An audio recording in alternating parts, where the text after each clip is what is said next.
ఇప్పుడు వరకు ఏ కొదువ చేయలేదు నువ్వు.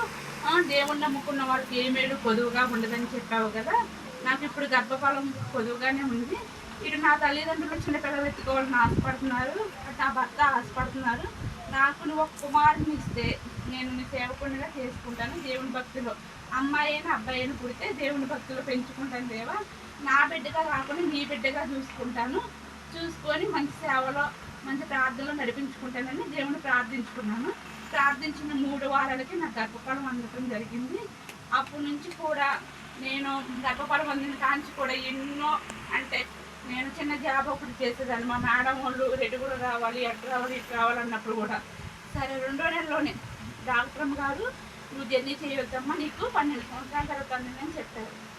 అయినా సరే నేను పట్టించుకోకుండా ఫస్ట్ ప్రతి ఒక్కరికి జాబ్ కూడా అవసరమేనా అన్నట్టు వెళ్ళి ఉన్నాను. ఎన్నో గండాలు గర్భఫలం అందాక కూడా ఎన్నో గండాలు దేవుడు తప్పించి ఉన్నాడు. అప్పుడు నేను నమ్మాను, ఇది దేవుడు ఇచ్చిన బిడ్డ కాబట్టి ఏమీ కాదని నమ్మాను. ఇప్పటి వరకు కూడా ఏ లోటు లేకుండా గర్భంలో శిశువు బాగానే ఉండడం జరిగింది. రేపు డేట్ ఇచ్చి ఉన్నారు. అలాగే నేను నమ్మిన దేవుడు నాకు ఏ ఆపద లేకుండా నన్ను బయటపడేస్తాడని నమ్మకం కూడా నాకుంది. ఈ చిన్న సాక్షిని దేవుడు దీవించుకున్నాను. ఆమేన్.